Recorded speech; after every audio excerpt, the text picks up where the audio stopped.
Այս պատմության մեջ դիմակները շարունակում են պատռվել, իսկ որոշ հերոսներ ապացուցում են, որ ստորությունն ու խորամանկությունը պարզապես սահմաններ չունեն։ Այսօրվա սերիան լի էր կրքերով, դավաճանությամբ եւ որքան էլ զարմանալի է նաեւ անկեղծ սիրո անսպասելի դրսևորումներով։ Սկսենք Մանանից, ում պահվածքը վերջնականապես հիասթափեցրեց բոլորիս։ Նա հերթական անգամ Լեոյի հետ ծանր վիճաբանությունից հետո անվերադարձ դուրս է գալիս հայրական տանից։ Փաստորեն, երբ Մանանն արդարանում էր ու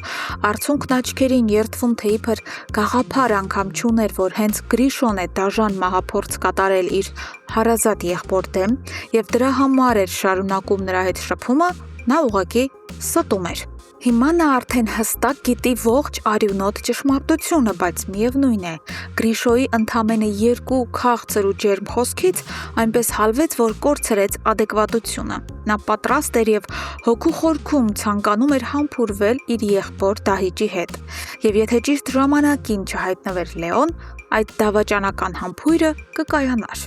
Մանանը մոլորված ու կոտրված քայլում է փողոցով, երբ ճանապարհին նրան պատահաբար նկատում է Գրիշոն։ Տեսնելով սիրելի աղջկան նման խոցելի վիճակում, Գրիշոն անմիջապես կանգնեցնում է մեքենան, նստեցնում նրան իր մոտ ու փորձում հանգստացնել։ Նա Մանանին տանում է իր ամենամտերիմ ընկերուհու տուն, որպեսզի աղջիկն անվտանգ եւ ապահով տեղում գիշերի։ Պետք է խոստովանենք, որ Գրիշոն նախկինում երբեք ոչ մի կնոջ հանդեպ նման հոգատար, պաշտպանող ու նուրբ վերաբերմունք չէր ցուցաբերել։ Ակնհայտ է, որ նա իրոք խենթի պես սիրահարված է Մանանին եւ նրա զգացմունքներն այս պահին միանգամայն անկեղծ են։ Իսկ այդ նույն ժամանակ Սարգսյանների տանը տիրում է իսկական խուճապ ու սարսափ։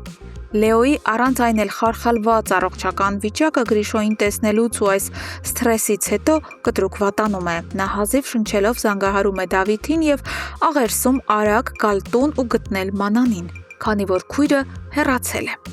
Դավիթը լսելով եղբոր խեղդվող ձայնը խուճապահար թողնում է նոր վիրահատված պապիկին հիվանդանոցում ու գլխապատառ սլանում է հետ, ըրկելու այն, ինչ դեռ մնացել է իրենց ընտանիքից։ Բայց այս սերիայի իսկական եւ անգերազանցելի վարպետը Ավոն էր, ով իրեն բնորոշ օձի խորամանկությամբ կարողացավ մի կրակոցով ուղիղ 3 նապաստակ սպանել։ Հասկանալով, որ հայտնվել է կատարյալ փակուղում, նա որոշում է գործել չտեսնված ճարպկությամբ։ Ավոն արագ դուրս է գրվում հիվանդանոցից եւ գնում ոստիկանություն։ Նա պաշտոնապես հետ է վերցնում Հունանի դեմ գրված բողոքը, ինչի արդյունքում Հունանին անմիջապես ազատ են արձակում։ Դրանից հետո նա շտապում է Ռոզիի ու իր գաղտնի երեխայի մոտ։ Նայելով Ռոզիի աչքերին, այս ստահակը երդվում է ու ասում, որ օրերն է հաշվում, թե երբ են վերջապես միասին ապրելու։ Միամիտ Ռոզին, կուրացած իր հույսերով, միանգամից հավատում է այս լկտի ստերին, բայց սա դեռ ամենը չէ։ Քիչ անց Ավոն ձեռքին մի հսկայական ու շքեղ ծաղկեփունջ վերադառնում է տուր իր օրինական կնոջ Էռնայի մոտ։ Նա նայում է Էռնայի աչքերին ու կեղծավորաբար հայտարարում, թե միայն ու միայն հանուն նրա, հանուն իրենց ընտանիքի է հետ վերցրել Հունանի դեմ բողոքը։